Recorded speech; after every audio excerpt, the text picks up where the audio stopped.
देखिए अगला क्वेश्चन बहुत अच्छा क्वेश्चन है हमारे पास। हमें यहाँ कहा जा रहा है 100 न्यूटन की फोर्स आप देख रहे हैं लग रही है इस ब्लॉक के ऊपर अपवर्ड डायरेक्शन में 10 किलोग्राम का ब्लॉक है। कॉफिशिएंट ऑफ फ्रिक्शन गिवन है, मतलब फ्रिक्शन प्रेजेंट है, और एंगल यहाँ इंक्लाइंड प्लेन का 30 डिग्री है। हमसे कहा जाता है वर्क डन निकालिए उन सभी फोर्सेस की वजह से जो आपको यहाँ मोस्टली दिखाई दे रही है। एक फोर्स दिखाई दे रही है आपको, फोर्स एफ, जो कि 100 न्यूटन है। 100 न्यूटन फोर्स का वर्क डन निकालो। इसके अलावा एक फ्रिक्शन लग रही होगी मोशन के अगेंस्ट, जिधर बॉडी जा रही है उसके बिल्कुल अपोजिट डायरेक्शन में, उस फ्रिक्शन फोर्स का वर्क डन निकालो। उसके अलावा एम का वर्क डन निकालो। अब कितने टाइम में निकालो इन तीनों फोर्सेस का वर्क डन, हमसे बोला जा रहा है इन 2 सेकेंड। 2 सेकेंड में तीनों का वर्क डन निकालो। अब 2 सेकेंड में तीनों का वर्क डन निकालता हूँ तो मेरे लिए फोर्सेस फाइंड करना कोई मुश्किल नहीं है कि फ्रिक्शन कितना होगा। फ्रिक्शन होगा म्यू एन। एम कितना होगा, एम मुझे दिख रहा है 10 किलोग्राम का ब्लॉक है, तो एम मेरे लिए कितना होगा, एम मेरे लिए होगा 100, है ना, दैट इज़ एम। और एम के दो कंपोनेंट भी मैं कर सकता हूँ यहाँ पे। यहाँ एम का एक कंपोनेंट लगेगा इंक्लाइन डाउन द प्लेन, यानी कि पैरेलल टू प्लेन, एक perpendicular to plane. Parallel to plane आएगा हमारा क्या, M sine theta,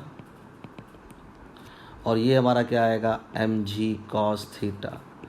m cos theta को बैलेंस कौन करेगा, एम कॉस थीटा को बैलेंस करेगा नॉर्मल रिएक्शन। अब यहाँ पे हम सारी फोर्सेस देख चुके हैं। एम के दो कंपोनेंट हमने कर दिए, m sine theta, m cos theta, और ये नॉर्मल रिएक्शन। फ्रिक्शन कहाँ आएगा, देखते हैं फ्रिक्शन किधर आएगा। जिधर बॉडी जा रही है उसके बिल्कुल अपोजिट डायरेक्शन में फ्रिक्शन आएगा। अब बॉडी ऊपर जाएगी या नीचे, लेट वी डिस्कस दैट। सबसे पहले बात करते हैं, हमने ऊपर 100 न्यूटन लगाई है, नीचे कितनी है, एम साइन थीटा। तो एम साइन थीटा की वैल्यू आखिर है कितनी, ठीक है। जो फोर्स ज़्यादा होगी उस साइड बॉडी मूव करती जाएगी। हमने 100 लगाई है, एम साइन थीटा नीचे है, तो देखते हैं 100 ज़्यादा है या एम साइन थीटा ज़्यादा है। एम मतलब 10 into 10, take g is equal to 10 बोला हुआ है। साइन थीटा मतलब साइन 30, साइन 30 इज़ 1/2। अरे ये फोर्स तो कम आई, कितनी आई, दैट इज़ 50 न्यूटन। 50 न्यूटन की फोर्स लग रही है नीचे, जो ग्रेविटी खींच रही है इसको स्लाइड करने के लिए, और मैंने कितने लगा रखी है, 100। तो इसका मतलब बॉडी ऊपर ही जा रही है। बॉडी ऊपर जा रही है, मेरी फोर्स ज़्यादा है जी। अच्छा, बॉडी ऊपर जा रही है तो फ्रिक्शन कहाँ लग रहा होगा, फ्रिक्शन भैया नीचे लग रहा होगा।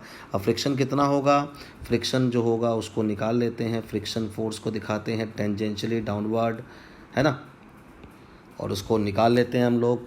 फोर्स ऑफ फ्रिक्शन लिख भी देते हैं, that is the force of friction, f is equal to mu into में एन। एन मतलब क्या, एन मतलब एम कॉस थीटा। तो what is the force of friction, force of friction देखें तो फोर्स ऑफ फ्रिक्शन हमारे पास है म्यू इंटू में एम कॉस थीटा, यानी कि म्यू एन। वो कितनी है जी, म्यू दिया हुआ है अपने को 1/2√3 इंटू में एम इंटू में जी, और cos 30 अपना होता है √3/2। वैल्यू इस तरीके से दी गई हैं कि कुछ चीज़ें कैंसिल हो जाएं जो क्वेश्चन को कॉम्प्लिकेटेड बनाती हैं। तो हमारा आंसर आएगा ये कितना, 100/4 यानी कि 25 न्यूटन। अब हम यहाँ पे देखें तो हमें पता ये लगाना है, फोर्सेस हमें सारी मालूम चल गई कौन सी फोर्स कितनी मैग्नीट्यूड की है, पर डिस्प्लेसमेंट कितनी होगी 2 सेकंड में, अगर वो पता नहीं चलेगा तो वर्क डन नहीं निकाल सकते। तो डिस्प्लेसमेंट पता लगाते हैं।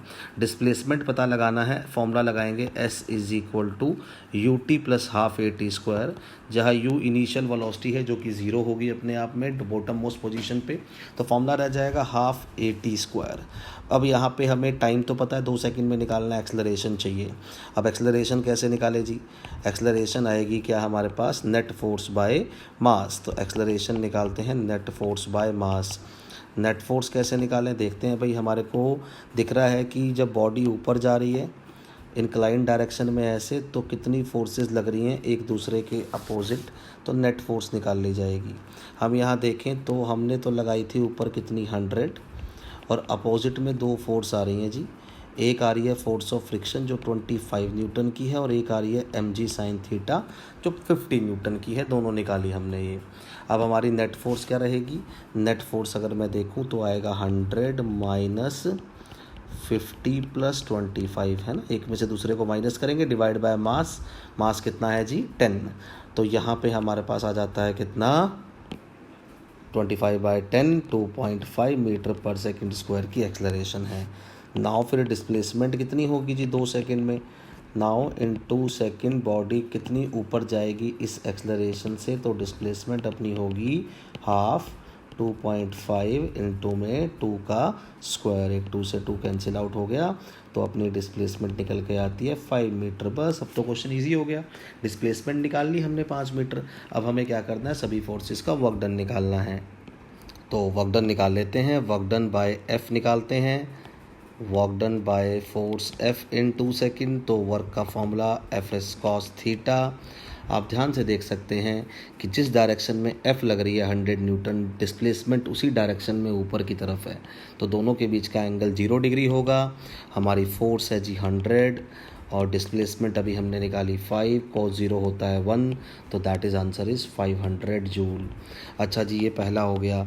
सेकंड हमसे कहा जाता था कि किसका वर्क डन निकालो, फ्रिक्शन फोर्स का। ऑब्वियस सी बात है, फ्रिक्शन तो डिस्प्लेसमेंट की अपोजिट डायरेक्शन में होता है। फ्रिक्शन लग रहा है नीचे और डिस्प्लेसमेंट हो रही है ऊपर, एंगल कितने डिग्री है, 180 डिग्री है। तो वर्क डन नेगेटिव आने वाला है, एफ एस कॉस 180। तो force of friction small F से दिखा रहे हैं, एफ एस कॉस 180 करेंगे तो फोर्स ऑफ फ्रिक्शन कितनी थी, अभी निकाली हमने, कितनी थी 25, ये देख सकते हैं आप। तो 25 है हमारी फोर्स ऑफ फ्रिक्शन, डिस्प्लेसमेंट है 5, है ना, और हमारा कॉस 180 मतलब -1, then answer is what, -125 joule. तीसरा हमसे कहा जा रहा है कि work done by m g निकालो, है ना, work done by m g निकालेंगे। तीसरे में यही पूछा गया था हमसे, तो एम जी का वर्क डन कैसे आएगा, that is what, force m g into में डिस्प्लेसमेंट, या इसका तो सिंपल मैंने लास्ट बताया था, एम जी एच कर दीजिए, आपको आंसर मिल जाएगा, है ना। तो that is m g h में हमें वो हाइट पता होनी चाहिए, बॉडी को कितनी हाइट पर हम ले गए थे। एम हमारा कितना था 10, जी कितना है जी 10, कितनी हाइट पर ले गए ज़रा ध्यान से देखें। तो बॉडी के यहाँ से जब यहाँ गई है तो against the gravity work done path पे डिपेंड नहीं कर रहा होता, ग्रेविटी कंजर्वेटिव फोर्स है। कितनी हाइट पर बॉडी गई है इनिशियल पॉइंट से फाइनल पॉइंट के बीच, तो ये हाइट हमें निकालनी है, दैट हाइट इज़ एच। ये हाइट आप देखें तो ये हाइट निकालना तो आसान है, क्योंकि आपको क्या है, आपको हाइपोटेनियस पता है इस राइट एंगल ट्रायंगल का और थीटा पता है, और ये हाइट होगी हमारी क्या, हाइपोटेनियस, यानी कि जो डिस्टेंस बॉडी ट्रैवल कर रही है वो है 5 और साथ में साइन 30, है ना। हाइट अपनी कितनी हो जाएगी, hypotenuse into sine theta is what, perpendicular by hypotenuse, then hypotenuse is perpendicular is what, hypotenuse into sine theta. Hypotenuse मतलब ये डिस्टेंस टोटल, ये डिस्टेंस अभी निकाला हमने, कितना ट्रेवल होगा नीचे, डिस्प्लेसमेंट 5 मीटर, तो 5 इंटू में साइन 30, तो ये हमारा आ गया एम जी इंटू में एच हो गया हमारे पास 5 इंटू में साइन 30। तो यहाँ से हमारे पास आया 500 multiply by 1/2, that answer is how much, 250 joule. 250 joule हमारा आंसर आ गया है। अब इसमें एक इम्पॉर्टेंट बात और, अगर मैं इसको प्रॉपर तरीके से करता हूँ, मेरे को देखो, हमें एम जी साइन थीटा में एम जी वैसे हमारा यहाँ लग रहा था ये फोर्स नीचे, देखिए एक और तरीका बता रहा हूँ आपको मैं, और यहाँ से कुछ लॉजिक निकालेंगे। डिस्प्लेसमेंट ऊपर हो रही थी बेटा कितनी, एस, ऐसे ही कुछ था, आप देख सकते हैं एम जी यहाँ था, डिस्प्लेसमेंट ऊपर हो रही थी। देखा जाए प्रॉपरली तो जो हमारा फॉर्मूला है वो ये कहता है कि आपको F S cos theta put करना होता है, जो एफ और एस के बीच का एंगल होना चाहिए। अब एंगल हमारा ये वाला है, ये एंगल हमें पुट करना है। अब ये एंगल कितना है साहब, ये एंगल अगर ध्यान से देखें तो कितना एंगल आएगा हमारा, ये आएगा हमारे पास, अगर मैं याद करिए एम जी के जब दो कंपोनेंट करता था, एक परपेंडिकुलर टू प्लेन, एक parallel to plane. Perpendicular to plane मतलब दैट एंगल वाज 90, है ना, इस कंपोनेंट को बोलते थे। एम जी के साथ में यहाँ एंगल बनता था, ये एंगल थीटा बनता था, तो इस कंपोनेंट को बोलते थे एम जी कॉस थीटा, है ना। मुझे जो एंगल देखना है ना बेटा, वो किसके बीच देखना है, एम जी और एस के बीच, और वो एंगल आएगा 90। ये कंपोनेंट परपेंडिकुलर टू प्लेन होता है तो ये एंगल 90 और प्लस में ये थीटा, 90 प्लस थीटा, तो फोर्स और डिस्प्लेसमेंट के बीच का एंगल 90 प्लस थीटा है।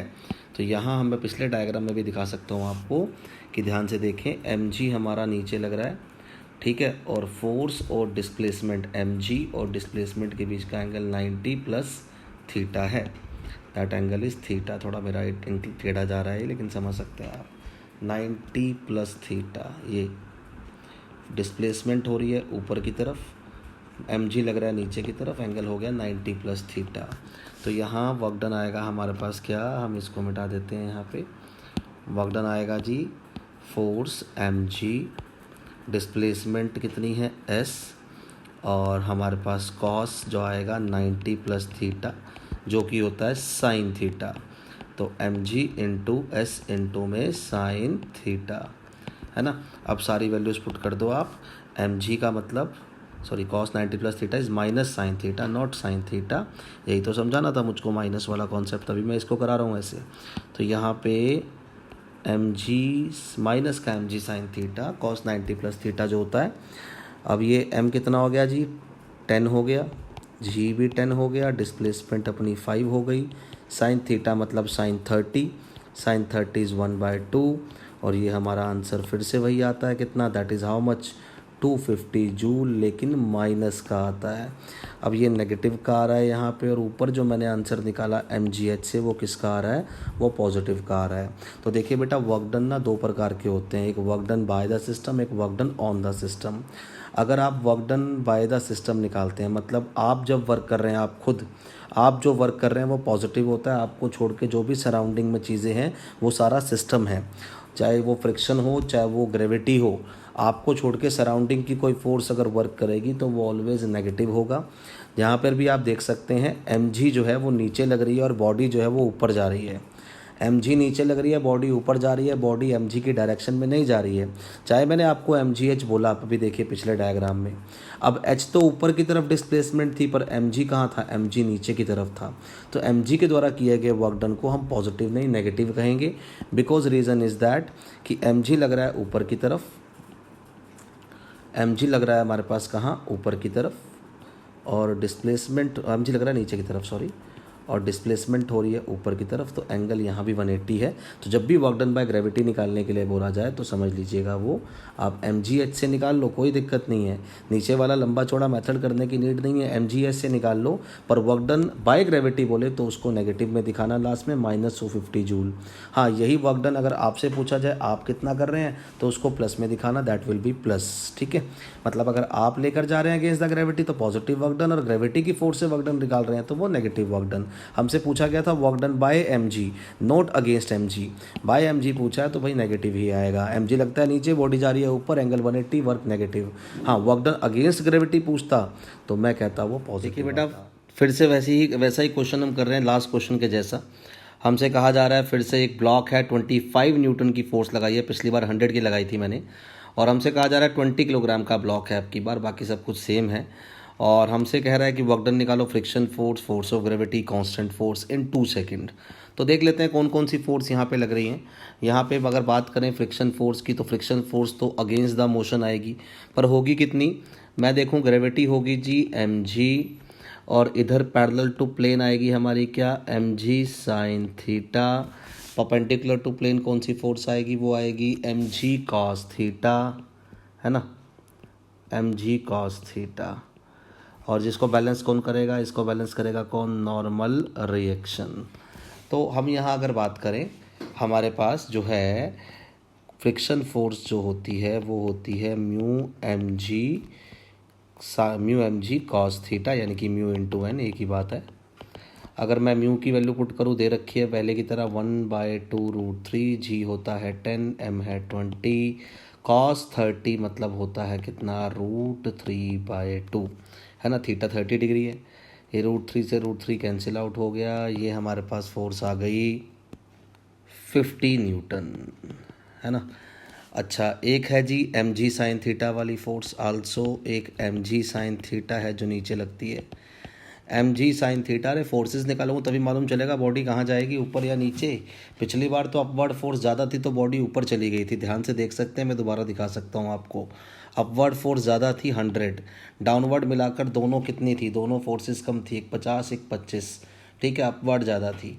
मतलब कह सकता हूँ mg साइन थीटा 50 थी नीचे की तरफ और अपवर्ड 100 थी, तो नेट फोर्स बॉडी पर 50 थी ऊपर की तरफ, तो फ्रिक्शन नीचे आया। तो यहाँ पे अगर हम देखें तो बॉडी पर हमने अपवर्ड फोर्स लगाई है 25, डाउनवर्ड में ग्रेविटी खींच रही है mg साइन थीटा से। पहले देखते हैं कौन सी ज़्यादा है, 25 ज़्यादा है या mg साइन थीटा ज़्यादा है, उसके बाद देखेंगे फ्रिक्शन कहाँ लगने वाला है। फ्रिक्शन तो मोशन के अगेंस्ट लगेगा, और मोशन कौन सी दो फोर्स कराना चाहती हैं, एक कराना चाहती है mg साइन थीटा और एक कराना चाहती है 25 न्यूटन की जो आपने लगा रखी है।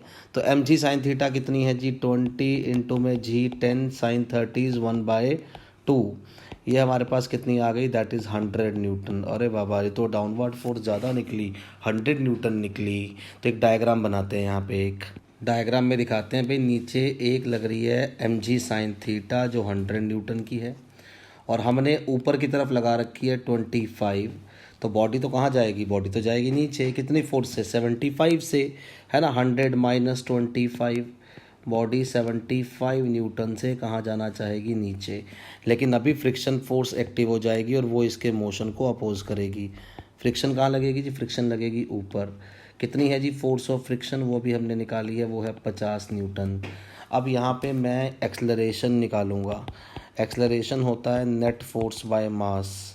एक्सलरेशन निकालूंगा, डाउनवर्ड में 100 है और 100 को अपोज करने के लिए 25 तो आपने लगा रखी थी, और उसके बाद 50 आ गया फ्रिक्शन। तो 100 माइनस 50 प्लस 25 बाय में जो हमारा मास है वो कितना है, 20। तो एक्सलरेशन हमारे पास कितनी आ गई, दैट इज़ व्हाट, 25/20, यानी कि 5/4 मीटर पर सेकंड स्क्वायर। एक्सलरेशन से क्या पता चलता है, एक्सलरेशन निकालने के बाद हम लोग निकालते हैं क्या, डिस्प्लेसमेंट। तो डिस्प्लेसमेंट निकालिए साहब, कितनी होगी, s is equal to half AT²। Half हमारे पास, ए हमारे पास 5/4, और टाइम मतलब 2 सेकंड में निकालनी थी, 2 का स्क्वायर कर देंगे। तो यहाँ से ये एक 2 से एक 2 कट जाएगा, तो हमारे डिस्प्लेसमेंट निकल कर आएगी कितनी, दैट इज़ 2.5 मीटर, है ना। 10/4 दैट इज़ 2.5 मीटर की डिस्प्लेसमेंट हमारी निकल कर आएगी। तो s इज़ इक्वल टू आ रहा है 2.5 मीटर, डिस्प्लेसमेंट निकल गई। अब तो हमारे को क्या करना है, अब तो हमें जो है वो वर्क डन निकालना है। तो चलिए वर्क डन निकालते हैं। तो ध्यान से देखते हैं अपने डायग्राम्स के अंदर, हमारे को ये मिल गया है कि ये जो हाइपोटेनियस आने वाला है वो है ये ट्रेवल की गई डिस्प्लेसमेंट 2.5 मीटर। ये एंगल अपना 30 डिग्री था। मुझे परपेंडिकुलर भी चाहिए होता है कभी कभी, क्या निकालने के लिए, जब मैं MGH की बात कर रहा होता हूँ, तो परपेंडिकुलर मिल जाएगा हमें, वो होगा हाइपोटेनियस इंटू में साइन 30, है ना। तो फिलहाल हम सबसे पहले work done by the force of friction find करते हैं। तो work done by force of friction W is equal to FS cos 180, है ना जी। फ्रिक्शन तो कहाँ लगता है, फ्रिक्शन तो मोशन के अगेंस्ट लगता है। बॉडी जा रही है नीचे, फ्रिक्शन लग रहा है ऊपर, तो that force is in upward direction. Displacement नीचे है, एंगल 180 है, जैसे कि पहले भी लिख रहा हूँ मैं। तो कितनी है भाई फोर्स ऑफ फ्रिक्शन, अभी निकाली थी हमने, कितनी है, 50 न्यूटन। डिस्प्लेसमेंट कितनी है हमारी, हमने निकाली है 2.5। कॉस 180 हो गया कितना, -1। The answer is how much, minus का 125 जूल। लो जी, एनर्जी खर्च हो गई फ्रिक्शन के अगेंस्ट 125 जूल की। नेगेटिव एनर्जी आने का मतलब, नेगेटिव वर्क डन आने का मतलब यही होता है, एनर्जी खर्च कर दिया आपने। सेकंड क्या निकालना है, सेकंड निकालना है work done by gravity. Important term is there, gravity का वर्क डन। ग्रेविटी बॉडी को कहाँ खींचती है, नीचे। और बताइए डिस्प्लेसमेंट किस तरफ है आपकी बार, नीचे की तरफ क्या ऊपर की तरफ। पिछली बार डिस्प्लेसमेंट ऊपर थी, ग्रेविटी नीचे थी, एंगल 180 था। अब की बार ग्रेविटी नीचे लग रही है और बॉडी भी डाउनवर्ड ही जा रही है। तो रिमेंबर दैट, अब की बार अगर वर्क डन बाय ग्रेविटी निकालते हैं सेकंड में, तो ये चीज़ ध्यान रखनी है, ग्रेविटी डाउनवर्ड लगती है हमेशा, और बॉडी की डिस्प्लेसमेंट भी नीचे की तरफ ही है। तो वर्क डन जब निकालेंगे तो mg इंटू में डिस्प्लेसमेंट को s ना बोलिए, s तो हमारा हाइपोटेनियस था। हम ये देखते हैं बॉडी कितनी हाइट नीचे आ रही है, वर्टिकल डिस्टेंस, और दोनों की डायरेक्शन सेम है फोर्स डिस्प्लेसमेंट की, तो एंगल 0 डिग्री। यही ऊपर जा रही होती तो एंगल 180, नीचे आ रही है तो एंगल 0। ग्रेविटी का वर्क डन यहाँ पॉजिटिव आने वाला है। m है 20, g है कितना 10, और हाइपोटेनियस कितना है 2.5 साइन 30। ऐसा ही होगा भाई, है ना। हाइपोटेनियस क्या होगा, perpendicular into sine theta. What is the perpendicular, perpendicular is 2.5 और साथ में साइन 30। तो पिछली बार की तरह मैंने ये h निकाल लिया, H इज इक्वल टू आ रहा है 2.5 साइन 30। ऐसे भी कर सकते हैं, यह एक तरीका मैंने और समझाया था आपको, वो एंगल देखने वाला, उस एंगल देखने वाले तरीके से भी आप कर सकते हैं, है ना। वो साइन ना, ये मैंने जो कराया था cos 90 प्लस थीटा वाला, ऐसे भी कर सकते हैं। लेकिन फ़िलहाल हम डायरेक्ट लिखेंगे mgh। सिर्फ इतना ही तो याद रखना है कि बॉडी ग्रेविटी की डायरेक्शन नीचे जा रही है तो वर्क डन पॉजिटिव होगा, cos 0 लेना है। बॉडी ऊपर जाएगी तो cos 180 लेना है, वर्क डन नेगेटिव होगा। तो ये हमारा सॉल्व करेंगे तो आएगा कितना, that will B 20 into 10 into 2.5 into 1/2, और ये आ गया अपना कितना 250 जूल। इसके बाद तीसरा तो निकालना बहुत आसान है, work done by the force जो आपने अप्लाई की है उसका वर्क डन होगा Fs cos 0 डिग्री के 180 डिग्री। हाँ जी, अब की बार जिस तरफ आप फोर्स लगा रहे हैं बॉडी उस तरफ नहीं जा रही है, बॉडी तो उसके अगेंस्ट नीचे आ रही है। तो आपने 25 लगाया था ऊपर, डिस्प्लेसमेंट है नीचे, तो वर्क डन आपका नेगेटिव होगा।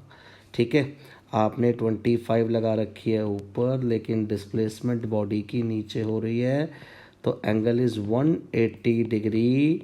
ठीक है जी, तो यहाँ पर एंगल आएगा अपना 180 डिग्री। तो बस मतलब नेगेटिव वर्क डन, फोर्स है कितनी 25, डिस्प्लेसमेंट है 2.5 और that is -1, answer is -62.5 joule. ये एक लॉजिक है जो आपको समझ आ गया होगा, वैसा क्वेश्चन आप इजीली कर सकते हैं। देखिए बेटा, ये क्वेश्चन करते हैं, हमारे सामने हमें एक डायग्राम दिया हुआ है, स्टेटमेंट मैं बोल रहा हूँ, इसकी लिख नहीं रहा मैं यहाँ पे, सुनिएगा। एक 10 किलोग्राम का ब्लॉक है, वो ए से बी स्लाइड करता हुआ जा रहा है और कांस्टेंट वेलोसिटी से जा रहा है। मैंने कहा कांस्टेंट वेलोसिटी मतलब it is sliding with constant velocity, इस बात को लिख देते हैं हम, स्लाइडिंग विद कांस्टेंट वेलोसिटी। ठीक है, अब इस छोटे से कॉन्सेप्ट को भी समझेंगे, इसके पीछे क्या लॉजिक है। और कांस्टेंट वेलोसिटी से जाने का मतलब होता है एक्सेलरेशन जो रहेगी वो ज़ीरो रहेगी, मतलब नेट फोर्स ज़ीरो रहेगी। फिलहाल हमसे कहा जाता है कि बताइए कितना वर्क करना पड़ेगा, we have to find what work done. Work done किसके द्वारा, एक वर्क डन बाय ग्रेविटी निकालो ए से बी स्लाइड करने में, पहला क्वेश्चन हमारा ये है। और दूसरा क्वेश्चन हमारे पास ये है कि find work done by friction, work done by friction निकालो, यानी कि दोनों फोर्स यहाँ प्रेजेंट हैं या नहीं है, we have to check that. ठीक है जी, तो find work done by gravity and work done by friction, how can we find that. पहली बात तो देखें, ग्रेविटी जो नीचे खींच रही है वो कितनी फोर्स से खींच रही है, आपको पता है, मुझे पता है, इसके mg के दो कंपोनेंट होंगे और एक कंपोनेंट होगा mg साइन थीटा जिससे जाना चाहेगा नीचे की तरफ। ठीक है, और एक कंपोनेंट होगा हमारा perpendicular to plane, that will be mg cos theta. तो mg cos theta, mg cos theta को बैलेंस कौन करेगा, that will be normal reaction. Mass 10 kilogram था, जो कि अभी हमने यहाँ लिखा हुआ था 10 किलोग्राम इसका मास था। ठीक है, अब वर्क डन निकालना है, तो भाई वर्क डन का फॉर्मूला होता है, दैट इज़ जिस फोर्स से वर्क डन निकालना है वो फोर्स मल्टीप्लाई बाय कितनी डिस्प्लेसमेंट तक वो फोर्स लग रही है, और साथ में क्या एंगल है F और S के बीच में। अगर मैं देखूं mg साइन थीटा इसको नीचे ले जा रही है, और नीचे ही ले जा रही है, जिधर फोर्स लग रही है उधर ही डिस्प्लेसमेंट है। फोर्स और डिस्प्लेसमेंट एक दूसरे के बिल्कुल अलॉन्ग है, एक ही डायरेक्शन में है, डिस्प्लेसमेंट भी ए से बी की तरफ, फोर्स भी ए से बी की तरफ, तो दोनों के बीच का एंगल हो गया 0। तो work done by gravity, work done by gravity मैं दो तरीके से निकाल सकता हूँ। वर्क डन बाय ग्रेविटी मैं एक निकाल सकता हूँ, क्योंकि ग्रेविटी एक कंजर्वेटिव फोर्स होती है, कंजर्वेटिव फोर्स का वर्क डन किसी पाथ पे डिपेंड नहीं करता है, कंजर्वेटिव फोर्स का वर्क डन डिपेंड करता है इनिशियल और फाइनल पोजीशन पर।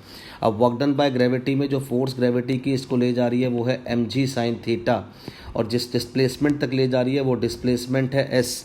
हालांकि हमें दिया है बेस 3 है, ये 4 है, ये 3 4 5 का ट्रायंगल हो गया, तो हाइपोटेनियस हमारा 5 है, गिवन भी है a से b तक जो है वो 5 मीटर का पाथ है। तो हम यहाँ पर m की वैल्यू पुट कर देते हैं, m की वैल्यू हमारी है 10, g भी हम ले लेंगे 10, और साइन थीटा साइन 53 जो कि होता है 4/5, निकाल भी सकते हैं ना, परपेंडिकुलर बाय हाइपोटेनियस 4 और बाय में क्या 5। यहाँ पे हम अब बात करें s डिस्प्लेसमेंट यानी कि वो है 5, तो हमारा जो वर्क डन आ रहा है वो आ रहा है 400 जूल। इसके अलावा वर्क डन हम ऐसे भी निकाल सकते थे। जब ग्रेविटी के अगेंस्ट की बात आ जाए तो आप देखिए इनिशियल पॉइंट क्या था और फाइनल पॉइंट क्या है, दोनों के बीच का परपेंडिकुलर डिस्टेंस कितना है, इनिशियल और फाइनल पॉइंट के बीच की दूरी ऊपर से नीचे गिरते वक्त जितना लंबा मर्जी पाथ फॉलो हुआ हो, लेकिन कितनी हाइट से गिरा है वो देखना है। कितनी हाइट से गिरा है, 4 मीटर से।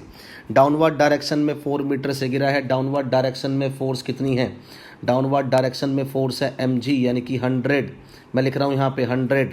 तो आप ऐसे भी निकाल सकते हैं, work is mg into H, यानी कि mg is the force, h is the displacement. mg downward में ले रहे हैं हम, वर्टिकली डाउनवर्ड, h भी वर्टिकली डाउनवर्ड, दोनों के बीच का एंगल 0। तो mg इंटू में h कॉस 0।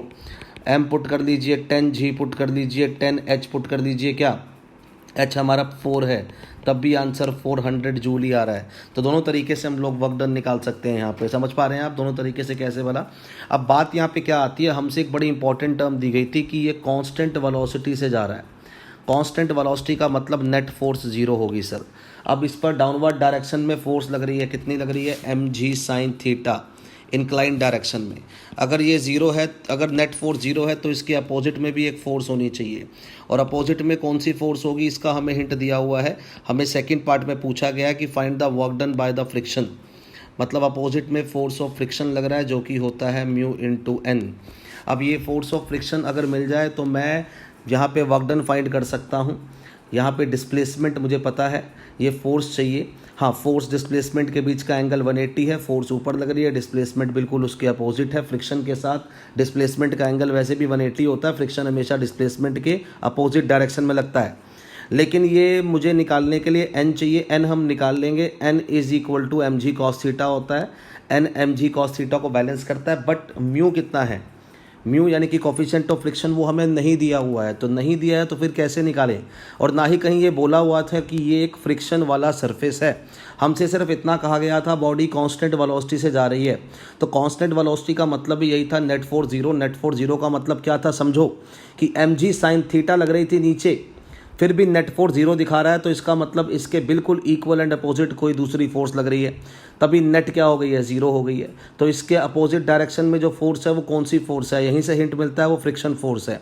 पर कैसे निकालें, निकालने की ज़रूरत क्या है, अगर नेट 0 है तो जितनी डाउनवर्ड में mg साइन थीटा है उतनी ही अपवर्ड में होगी क्या, force of friction, equal and opposite, तभी नेट 0 होगी, तभी बॉडी कॉन्स्टेंट वेलोसिटी से जाएगी, एक्सेलरेशन नहीं होगी।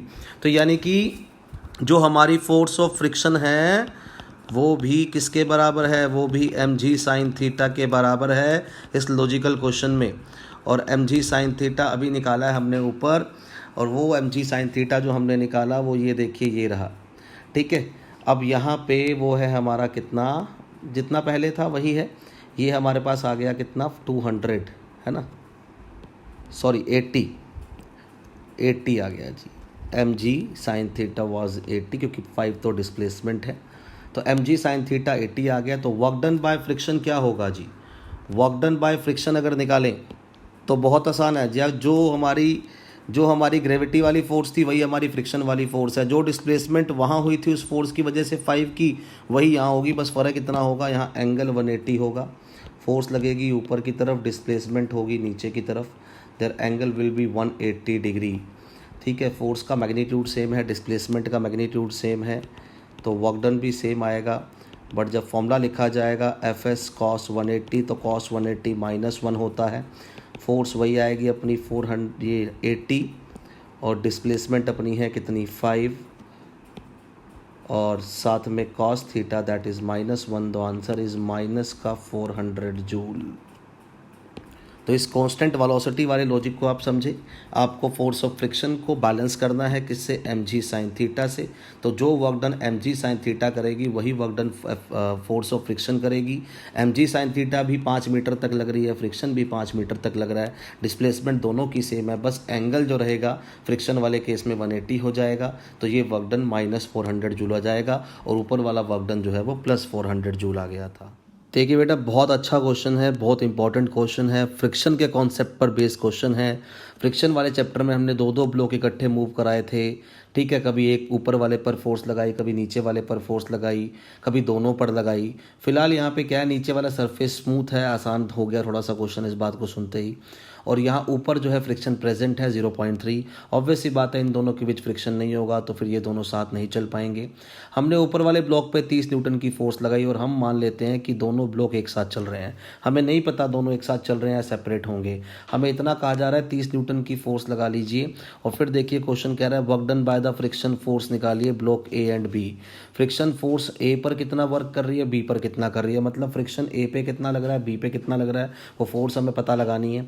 और वो फोर्स कितनी लग रही है डिपेंड करेगा दोनों साथ चल रहे हैं कि नहीं चल रहे हैं। देखिएगा वन बाय वन हम सब चीज़ें करेंगे। यहाँ पे block A is being pulled by a constant force 13 newton. Initially the blocks are at rest मान लिया गया और ऐसा एज्यूम कर लेते हैं कि block A remain on the block B for more than 2 second. भाई ब्लॉक ए बी पर 2 सेकेंड से ज़्यादा समय तक रुक सकता है क्योंकि मुझे 2 सेकेंड तक ही ब्लॉक वर्क डन निकालना है। इसका मतलब ब्लॉक ए ब्लॉक बी के ऊपर से नहीं गिरेगा 2 सेकेंड तक। तो फिलहाल यहाँ पे 2 सेकेंड तक की डिस्प्लेसमेंट भी निकालनी पड़ेगी, कितनी होगी चलो वो तो हम S is equal to half AT² से निकाल लेंगे बिकॉज इनिशियली दोनों ब्लॉक जो है वो रेस्ट पे हैं तो इनिशियल वेलोसिटी 0 है। पहले ये देखते हैं कि अगर दोनों ब्लॉक एक साथ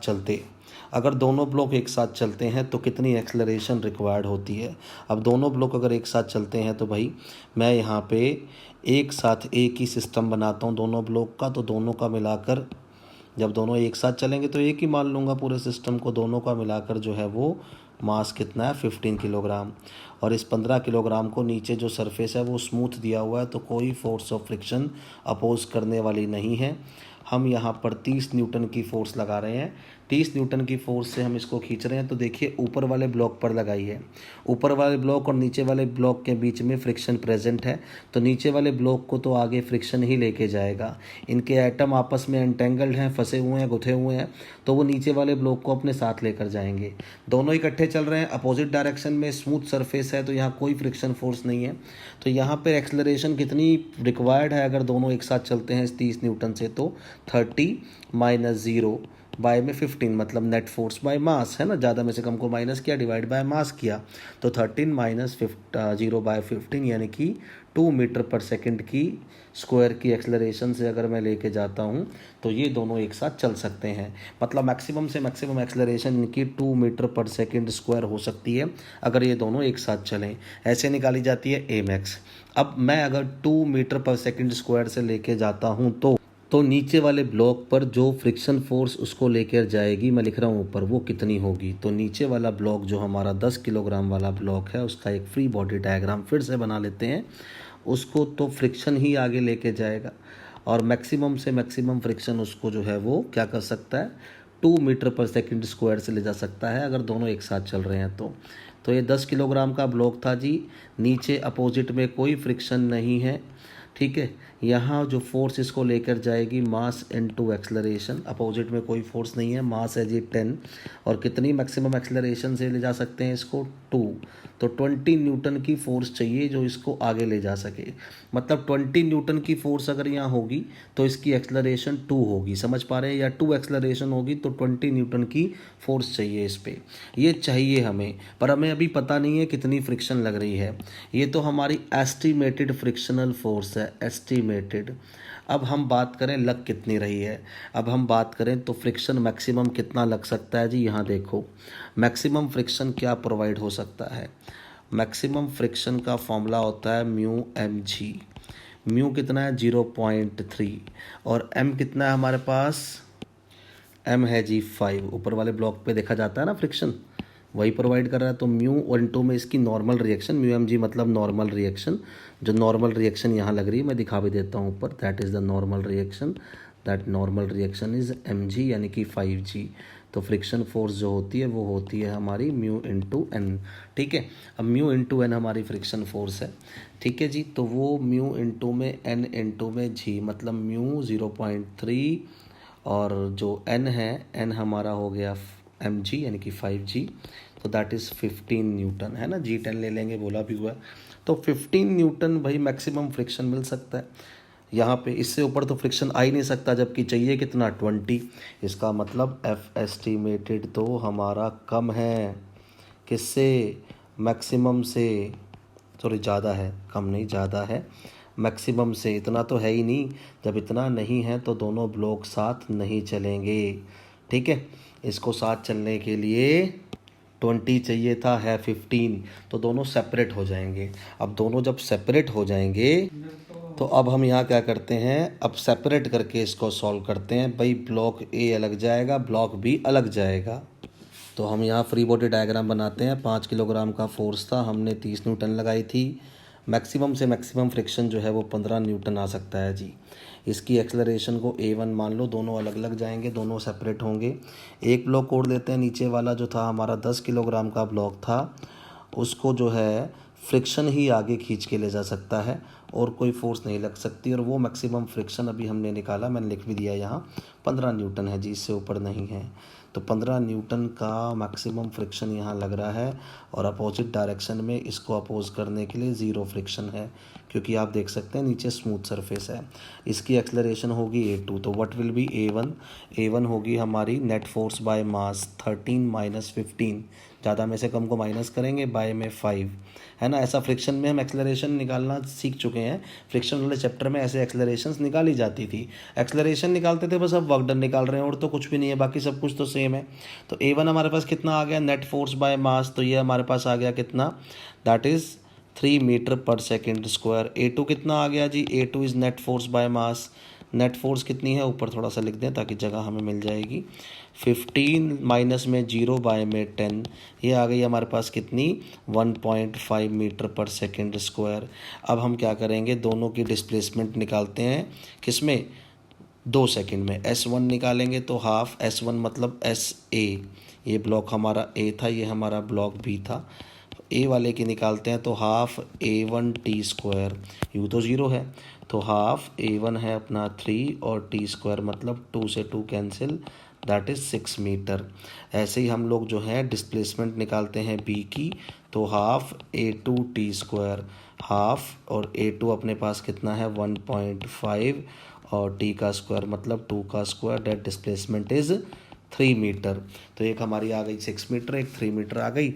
अब वर्क डन निकाल लीजिए, work done by friction force, work done by friction ही निकालना था हमने, वर्क डन बाय फ्रिक्शन किस पे, ऑन ए, तो that formula is what, Fs cos 180 degree. Friction तो डिस्प्लेसमेंट के अपोजिट डायरेक्शन में होता है। कितनी लगी थी जी, ए पर फोर्स कितनी लग रही थी, ए पर जो फोर्स लग रही है नेट, ए मतलब 5 किलोग्राम वाला, फ्रिक्शन का वर्क डन निकालना है ना, नेट फोर्स का निकालना होता तो 30 माइनस 15 करता, ओनली फ्रिक्शन का निकालना है। फ्रिक्शन है 15, इनटू में डिस्प्लेसमेंट कितनी है कि अभी हमने निकाली 6, इनटू में -1, तो दैट इज़ -90 जूल। अरे बहुत आसान हो गया क्वेश्चन ये तो।